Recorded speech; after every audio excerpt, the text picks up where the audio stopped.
Kama uelewi kinachoendelea kati ya Israel, Marekani na Iran, haya ndo maelezo rahisi zaidi. Assume dunia nzima hii ni ghorofa na nchi ni kama apartments kwenye hiyo ghorofa, right? Kwenye apartment ya juu kabisa kushoto anaishi Marekani, mpangaji fulani hivi mwenye kiherehere, na wapangaji wote wanamsikiliza kwa sababu ana hela sana.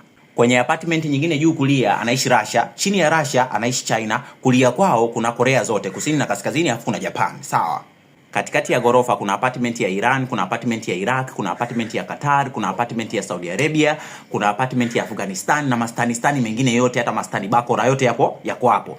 Hapo kwenye hizo apartment za katikati, juu kidogo, pembeni kidogo, juu hapo katikati, sawa? Kuna chumba kimoja, kuna kijichumba kimoja hivi ambacho anaishi Israeli, amejibanza kwa juu, sawa? Israeli anaishi kwenye kijigeto kidogo cha chumba kimoja. Sheria za hizi apartment, hakuna mpangaji yoyote anayeruhusiwa kutumia jiko la mkaa isipokuwa Marekani. Israeli ni mpangaji fulani hivi tantalila sana, mnoko, akampigia simu Marekani akamwambia, "Wewe Marekani, kuna mpangaji mmoja bana hapa Downward hapa Irani anapikia jiko la mkaa."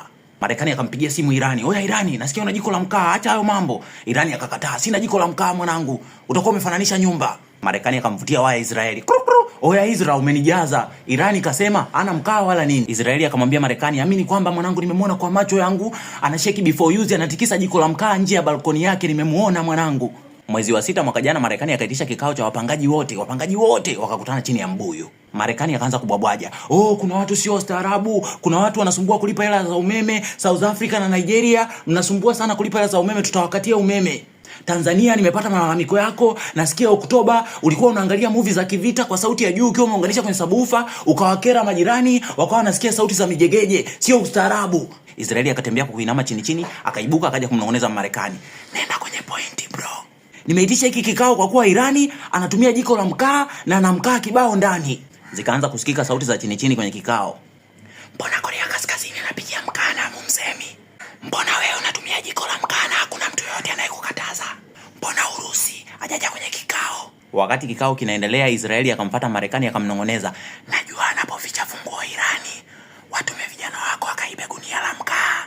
Marekani akatuma vijana wake wakaenda kuiba gunia la mkaa nyumbani kwa Iran. Baadaye kikao kikaisha, kila nchi ikarudi kwenye apartment yake. Usiku Marekani alilewa akasimama kwenye kibaraza chake akaanza kuropoka, "Tumemkomesha Irani, nimetuma watu tulivyokuwa kwenye kikao, tumeiba mkaa wote, ana mkaa, tumemuibia, finito, finish, it's done, kushinei babuji."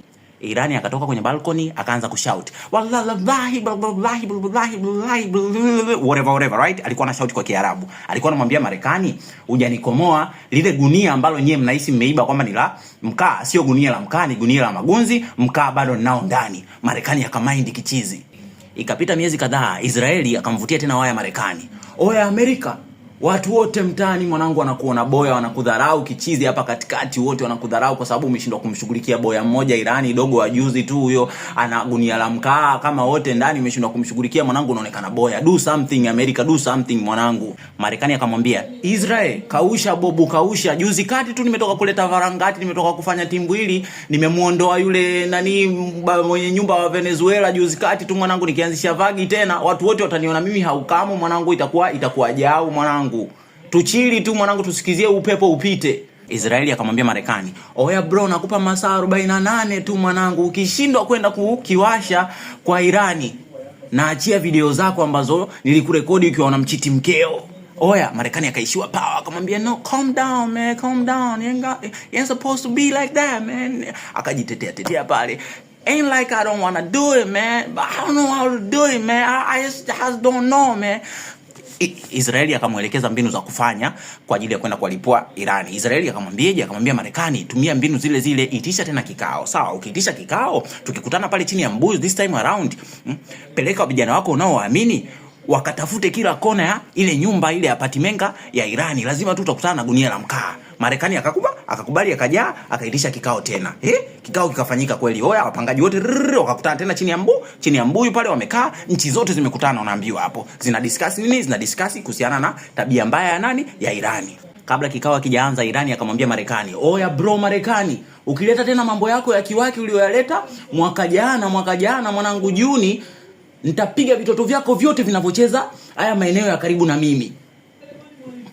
Marekani akajua Irani anatania. Wakati kikao kinaendelea, Marekani akatuma vijana wake wakavamie apartment za Iran. Sawa, vijana wa Marekani kama wote wakavamia apartment za Iran, wakaingia ndani, wakatafuta, wewe tafuta gunia la mkaa, wakalikosa. Tafuta wewe, tafuta na wewe, tafuta, wakalikosa. Wakakutana na mlinzi. Sawa, kulikuwa kuna mlinzi mule kwenye apartment za Iran ambaye anaitwa Ayatollah. Huyo ni mzee mlinzi, analinda mali za Iran ili zisiibiwe. Wamekutana na Ayatollah, wakaanza kumchezea kichapo ule mzee. Chezea kichapo Ayatollah, chezea kichapo mlinzi, chezea kichapo mlinzi. Wakamwambia mlinzi, tuambie magunia ya mkaa umeficha wapi? Mlinzi akamwambia sisi hatuna magunia ya mkaa huko ndani. Wakampiga, akamwambia tuambie. Wakamtesa mateso ya CIA huku na huku. Mlinzi akadanja Ayatollah amedanja. Kikao kikaendelea bila suluhisho lolote. Baadaye nchi zote zikarudi kwenye apartment zao. Usiku Irani alirudi kwenye apartment yake, akakuta mlinzi wake Ayatollah amefariki. Irani akalia kinoma. Juu ya gorofa kushoto kwa Marekani, sawa, Marekani amelewa tena na payuka. Ndio, na leo tumewakomesha. Tumemua yule mlinzi wao aliyekuwa analinda mkaa. Hawatuwezi na hawezi kutufanya kitu wote ile. I'm so powerful bla bla bla. Akajisifia Marekani. Oya, Irani akapata hasira mwanangu, akajifuta machozi kiroho mbaya. Oya, akachukua viboko kama vyote. Unajua wale walimu ambao wanabeba viboko vingi kuliko vitabu. Irani akachukua viboko vingi kuliko vitabu. Akaanza kutembeza kichapo kwa watoto wote wa Marekani ambao wanakuja kucheza nyumba za karibu na yeye. Oya, wamechezea kichapo kichizi. Akawachezeshia kichapo watoto wa Marekani wanaokuja Saudi Arabia, akawachezeshia kichapo watoto wa Marekani wanaokuja Dubai, akawachezeshia kichapo watoto wa Marekani wanaokuja Iraq, akawachezeshia kichapo watoto wa Marekani wanaokuja Qatar, chezeshia kichapo watoto wa Marekani wanaokuja Uturuki, chezeshia kichapo watoto wa Marekani wanaokuja Bahrain, chezeshia kichapo watoto wa Marekani wanaokuja Jordan. Oya, chezeshia kichapo watoto wa Marekani wote. Hadi hivi tunavyoongea sasa hivi, watoto wa Marekani wanaochezaga karibu na maeneo ambayo yupo Iran, sawa, kwenye apartment za Iran, wameanza kukimbia kurudi Marekani. Yaani sio poa mwanangu. Hadi sasa hivi tunavyoongea kuna baadhi ya watu wanaamini kwamba yule mlinzi aliyekuwa analinda gunia la mkaa Ayatollah hajafariki, sawa.